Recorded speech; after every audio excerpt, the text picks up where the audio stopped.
আসসালামু আলাইকুম। আমরা মেট্রো রেলে করে ঈদের তৃতীয় দিন, ঈদের তৃতীয় দিন আমরা মেট্রো রেলে করে মিরপুর 10 থেকে ফার্মগেট যাচ্ছি। কতটুকু সময় লাগছে এবং মানুষ কীরকম সেটা আমরা দেখব। যে অনেক খালি মেট্রো রেল, যেরকম উপচে ভিড় থাকে তেমন ভিড় দেখা যাচ্ছে না, অনেক খালি। তো আমরা সানি ভাইয়ের সাথে যাচ্ছিলাম, আমাদের অফিসের কলিগ, আমাদের বস, আমার সাথে যাচ্ছিলাম। তো মেট্রো রেল চলে এসেছে, আমরা এখন মেট্রো রেলে উঠবো। ওঠার পর আমরা এখন দেখবো কত সময় লাগে। আমরা উঠে পড়েছি, মোটামুটি মানুষজন উঠেছে। আমরা নেক্সট স্টেশন কাজীপাড়া থামবে, তো আমরা মূলত ফার্মগেট নামবো।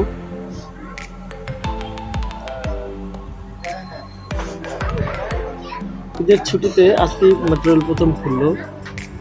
এত ভিড় থাকে সব সময় যে মেট্রো রেলে আপনি এত ইজিলি উঠতে বা নামতে খুব ভোগান্তি পোহাতে হয়।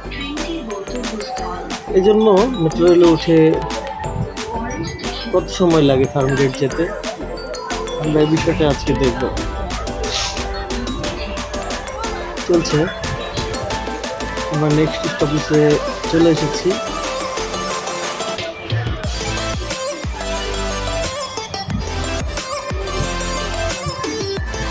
যারা ঢাকার বাইরে যায়নি, ঢাকাতে ঈদ করছে, তারা আশেপাশে মেট্রো রেলেই চলাচল করছে এবং মেট্রো রেলে স্বাচ্ছন্দ্য বোধ করছে, কারণ এখানে খুব কম সময়ে ভ্রমণ করা যায়।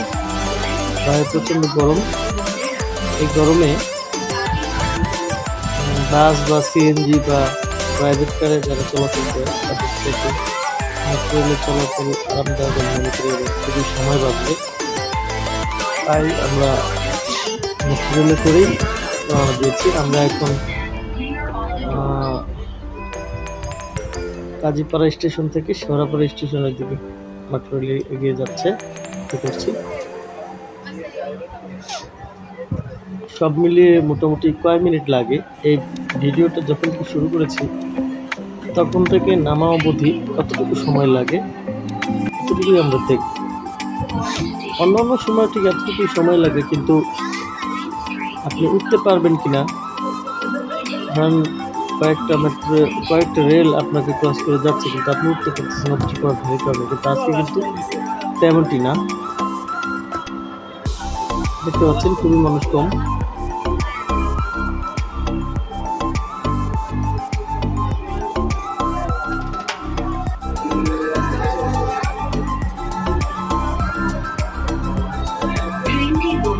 আসলে ঢাকা শহরে ঈদের মজাটাই আলাদা। সব সময় যেমন রাস্তাঘাটে মানুষজন অনেক উচ্চতর ভিড় থাকে, তেমন না। আসলে খুবই ভালো লাগছে। আসলে যারা বাড়িতে ঈদ করে তারা এক রকমের মজা পায়, আর যারা ঢাকা সিটিতে ঈদ করে তারা অন্য রকম একটা মজা পায়। ঢাকা আসলে ঢাকাতে ঈদ করার আলাদা একটা মজা আছে।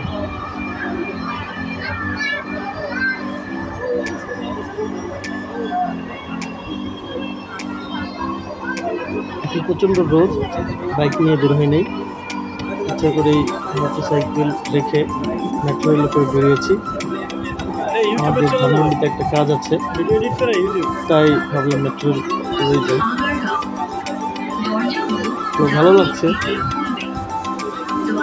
বাইরে প্রচণ্ড রোদ এবং গরম, এখানে মেট্রো রেলে এসি বাতাস আরামদায়ক।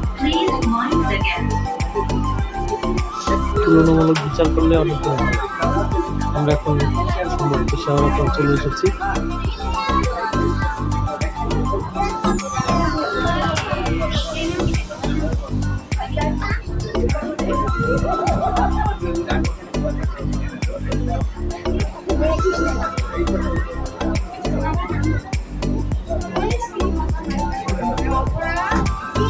সরি। শ্যাওড়াপাড়া ক্রস করে আমরা আগারগাঁও চলে যাবো।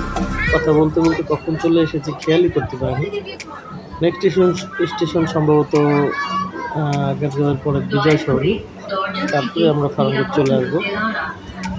এতটুকু সময়ের মধ্যে আমরা যে আগারগাঁও চলে আসছি এটাই তো অনেক।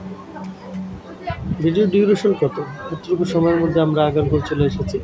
কিছুক্ষণের মধ্যে আমরা বিজয় সরণি হয়ে তারপর আমরা ফার্মগেট চলে যাব। তো আজকের ভিডিওর উদ্দেশ্য হচ্ছে মেট্রো রেল চলাচলে কতটুকু নিরাপদ এবং সময় বাঁচবে কতটুকুই দেখা।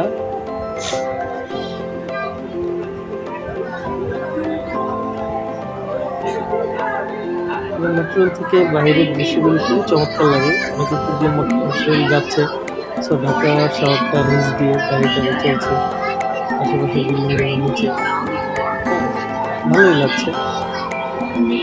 বাসে চললে কিন্তু এত উপরে এই দৃশ্যগুলো দেখা যাচ্ছে না, সুতরাং মেট্রো রেল আসলেই এনজয়েবল। আপনারা যারা মেট্রো রেলে চলাচল করেন তারা তো বুঝেনি, যারা এখনও মেট্রো রেলে চলার সুযোগ হয় না বা দরকার পড়ে তারা সুযোগ পেলে মেট্রো রেলে চলবে, মেট্রো রেলে কেউ যাতায়াত করবে, যাতায়াতটা ভালো লাগবে এবং অন্যরকম একটা ফিলিংস পাবেন। বিশেষ করে আজকে আমরা যেরকম এনজয় করছি, মানুষজন কম, মেট্রো রেলের চেয়ে এনজয় করছি, তারপর অন্য সময় এরকম এনজয় করতে পারবেন না। তবে মনে হচ্ছে যে শুক্র শনিবার ছুটির দিনগুলোতে মেট্রো রেলে চড়ে আপনারা এই ফিলিংসটা উপভোগ করতে পারবেন। আমরা সম্ভবত চলে এসেছি বিজয় সরণি। নামার মতো লোক নাই, বিজয় সরণিতে তেমন লোক নাই, নামার মতো লোক থাকলে দেখতাম, খালি কোনো লোক নামছে না। বিজয় সরণি থেকে আমরা স্টপেজ ফার্মগেট চলে যাবো।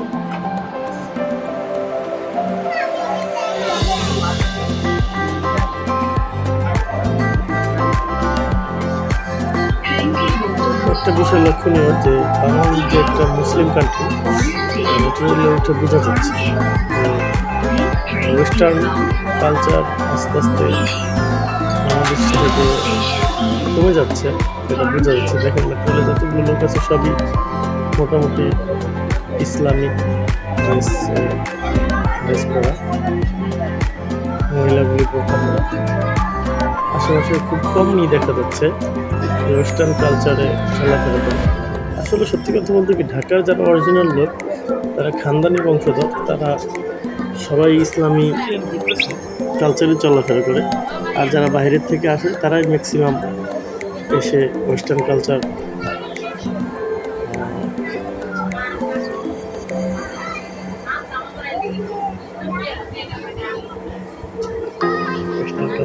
অভ্যস্ত হয়ে গেছে।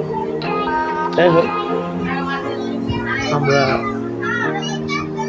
এখন ফার্মগেটের দিকে ঘুরছি। আমরা কিছুক্ষণের মধ্যে ফার্মগেট নামবো, নামার পরে আমাদের মেট্রো রেলের কতটুকু সময় লাগবে সেটা আপনারা দেখতে পাবেন।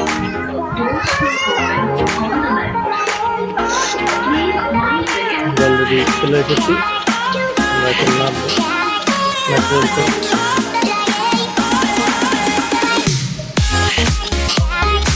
যাওয়া চলে যাচ্ছে।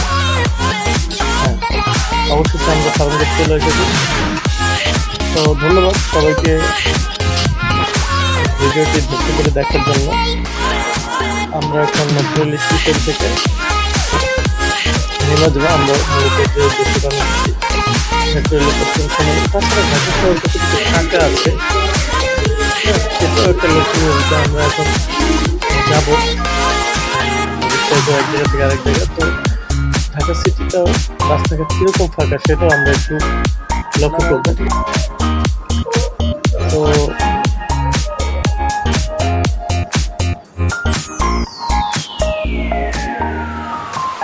এখন সবাই বেরিয়ে যাচ্ছে, কিছু মানুষ আসছে ওঠার জন্য। তা আমরা মেট্রো রেল থেকে এখন বেরিয়ে যাচ্ছি। সব মিলিয়ে মোটামুটি মেট্রো রেলে ওঠা থেকে শুরু করে নামা পর্যন্ত আমার মনে হয় যে 10 থেকে 11 মিনিটের একটা জার্নি। তো হিসাব করলে যেখানে আমার মৃত্যু 10 থেকে ফার্মগেট বাসে করে আসলে মিনিমাম 30 মিনিট থেকে 40 মিনিট লাগে কথা এই সময়টাতে, সেখানে আমরা খুবই কম সময় 10 থেকে 11 মিনিটে পৌঁছে গেলাম। তো সবাইকে ধন্যবাদ আমার ভিডিওটি দেখার জন্য। সবাই আশা করি আমার ভিডিওটি দেখে লাইক দেবেন, ফলো করবেন এবং আমার পেজটিতে লাইক দেবেন, চ্যানেলটিতে সাবস্ক্রাইব করে রাখবেন। সবাইকে ধন্যবাদ। দেখুন ঢাকা সিট কত ফাঁকা, আমি খেয়াল করে যাচ্ছি আমাদের গন্তব্য স্থানে। আসলে ঢাকা শহর অনেক ফাঁকা। সবাই ভালো থাকবেন, সবাইকে ধন্যবাদ। সবার ঈদ ভালো কাটুক। আগামী 2 দিন পরে হয়তো বা অফিস টফিস খুলবে সবার। তো সবার উদ্দেশ্যে বলছি সবাই ভালো থাকবেন, আপনাদের ঈদ সুন্দর হোক।